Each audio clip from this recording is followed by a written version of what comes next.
పెద్ద నోట్ల రద్దు అనంతరం జనాలు పడుతున్న కష్టాలేమో గాని ఆర్బీఐ విడుదల చేసిన కొత్త 2000 రూపాయల నోటు గురించి మాత్రం రోజుకు కొత్త విషయం మనకు తెలుస్తోంది.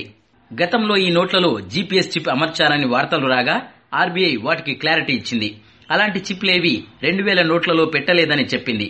అయితే ఇప్పుడు 2000 నోటు గురించిన మరో కొత్త విషయం జనాల్లో బాగా వ్యాప్తి చెందుతోంది.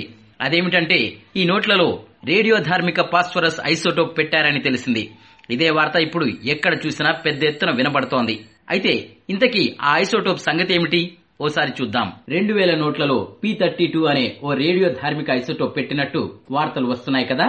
అయితే నిజానికి ఈ ఐసోటోప్ అనేది ఓ రేడియో యాక్టివ్ సమ్మేళనం. ఇది భూమిపై పలు నిర్దిష్టమైన ప్రాంతాల్లో ఉంటుంది.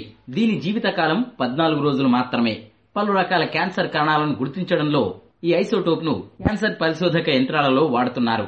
అయితే ఈ ఐసోటోప్ లో ఉన్న రేడియో ధార్మిక పదార్థం వల్ల మనకు ఎలాంటి హాని ఉండదు. ఈ క్రమంలో ఈ ఐసోటోప్ ఉన్న ప్రాంతాలను పలు మెషిన్ల ద్వారా ఆటోమేటిక్ గా గుర్తించడం వీలవుతుందట. అదెలాగంటే భూమి లోపలి పొరల్లో ఎక్కడెక్కడ ఖనిజాలు ఉన్నాయో శాస్త్రవేత్తలు గుర్తిస్తారు కదా, అందుకు వారు అధునాతన యంత్రాలను వాడతారు. అలాగే ఈ ఐసోటోప్ ఎక్కడెక్కడ ఉందో గుర్తించేందుకు కూడా వారి వద్ద యంత్రాలు ఉంటాయి. ఈ క్రమంలో ఆర్బీఐ ప్రింట్ చేసిన 2000 నోటులో కూడా P32 ఐసోటోప్ కు చెందిన పదార్థం ఉందని వార్తలు వస్తున్నాయి. అలా ఉంటే గనక 2000 నోట్లు ఎక్కడ ఎన్ని ఉన్నాయో ఇట్టే గుర్తించవచ్చు.